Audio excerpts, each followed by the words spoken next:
Good morning, students. Welcome to the class of English Literature. Today we are going to study Sri Aurobindo's poem Transformation. But before we start the poem, we should have a look on Aurobindo Ghosh's life. As you can see the picture of Aurobindo on your screen, Sri Aurobindo Ghosh was born on 15 August 1872 in West Bengal, and he died on 5th December 1950 in Pondicherry. He was an Indian philosopher, yogi, guru, poet, and nationalist. He joined the Indian movement for independence from British rule. For a while, he was one of its influential leaders and then became a spiritual reformer, introducing his visions on human progress and spiritual evolution. Now we will talk about his literary works, which are very famous. The first of them is The Life Divine. The second one is The Synthesis of Yoga. And the third one and the last in this list is Savitri, an epic poem. In our syllabus, we have two poems by Sir Sri Aurobindo Ghosh. The one which we are going to study today, named Transformation, and the other one is The Tiger and the Deer. Like many other poems of Aurobindo's, this present poem entitled Transformation is also a mystic poem and full of spiritualism, through which the poet has shown the union of his soul with divine soul, means with God. The title word transformation means the change of the poet's heart from mortal to immortal shape. Here, I want to mention this fact that this poem is written in a sonnet form. It is a sonnet.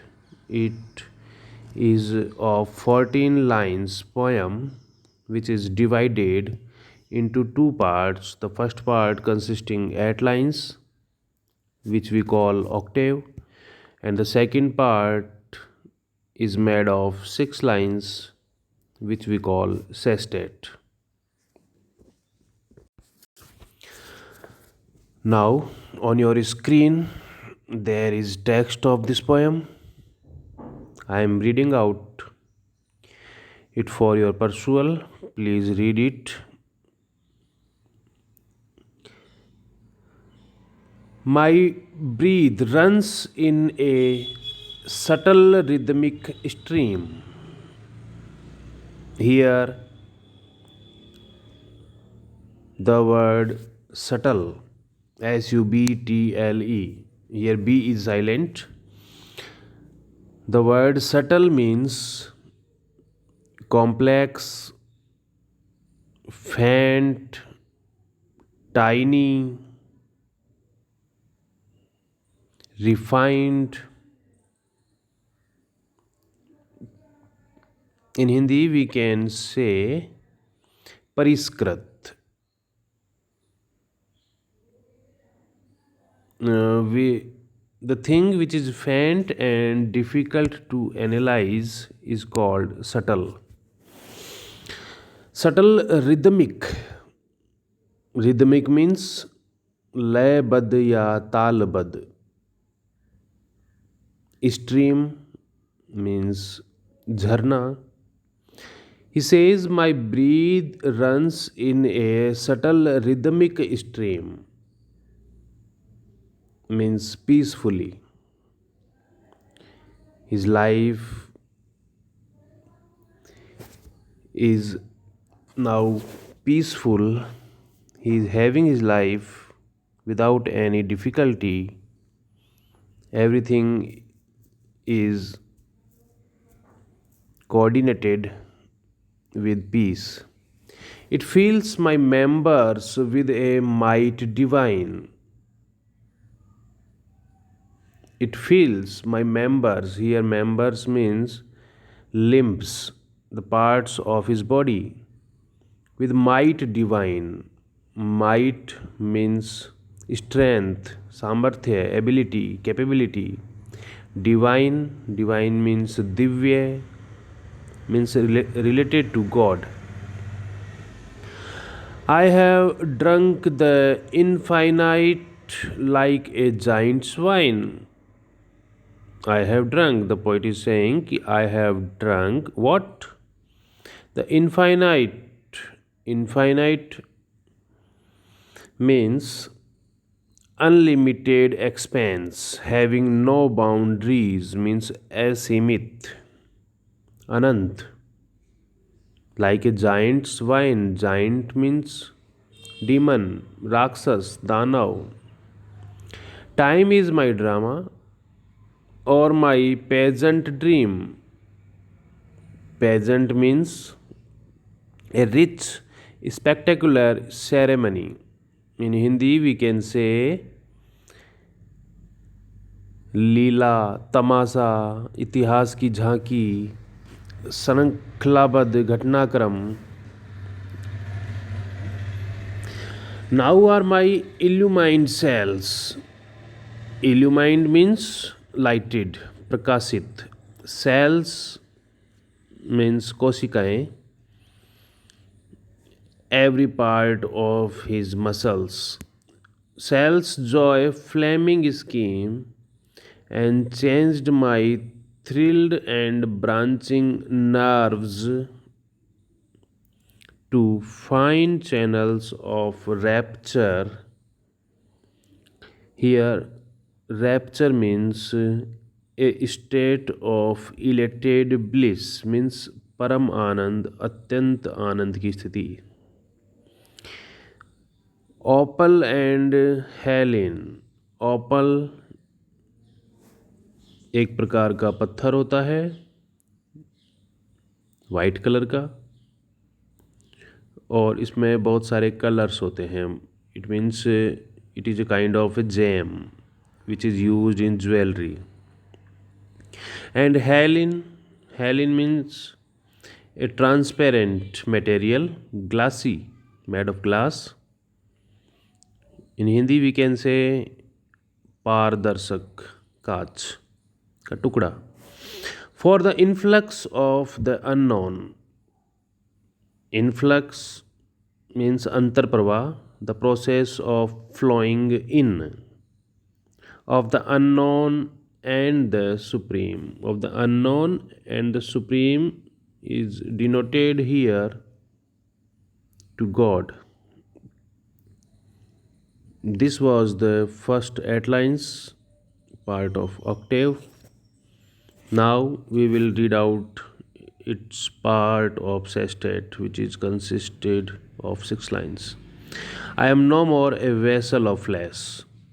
Vessel means slave, das, gulam. The poet is saying here that now, when my soul has united with God, So now I am no more a vessel of flesh, means no more vessel, no more slave of my desires, a slave to nature and her laden rule, a slave to nature and her laden rule. Here the word laden means dark, heavy, made of lead. I am caught no more in the senses narrow maze. Mass, MESH, mass means जाल में फंसना, कि अब मैं मेरे जो senses के जाल में फंसा हुआ नहीं हूँ। जो नैरो मैस होता है सेंसेज का, नैरो मीन्स संकीर्ण। My soul unhorizoned widens to measureless sight. Unhorizoned, horizon means cities, where it appears to us that sky and earth are meeting at a place. Measureless, which cannot be measured. My body is God's helping living tool. My spirit a vast sun of deathless light. Now we will move to its explanation. Here, Sri Aurobindo says that the poet's breath, that means his life, breathe means his life, is like a stream, and all his limbs are filled up with divine spirit. His heart is devoted to spiritual thought, and he is made of, here the spelling is wrong, it should be MADE.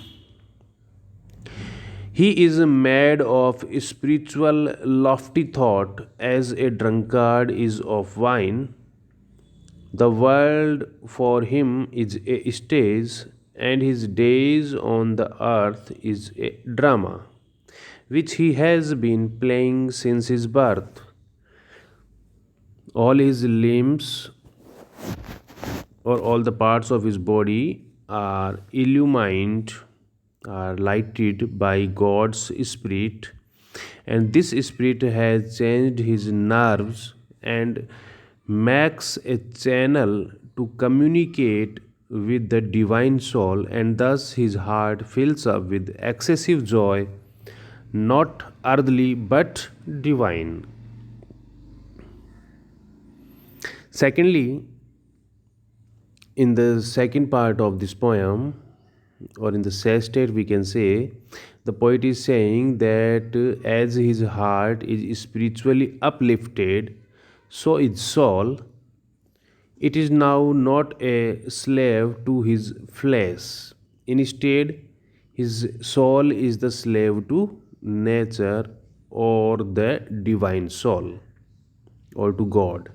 And now he is being guided not by his desire but by spiritual thought. The poet's body and flesh is caught by divine soul. Means the poet's soul has been united with the God. His heart is widened to infinite. The poet believes that his soul arrives at immortality. The divine soul has entered into his heart, and hence his soul itself becomes a source of light. The mystic thought expressed in the poem is the highest stage of spiritual thought. But the mysticism is not possible to be perceived by all. Only a heart full of piety can perceive it by means of meditation on God, and poet has succeeded in perceiving it fully. The language of the poem transformation is simple as we can clearly see.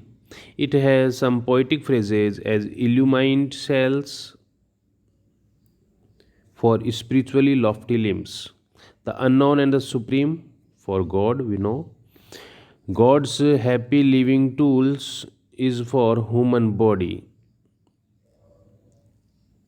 This was the all explanation of this poem. I think you got the idea, and now you will be able to explain this poem yourself. Thank you for watching this video. We shall meet with a new poem. Till then, goodbye.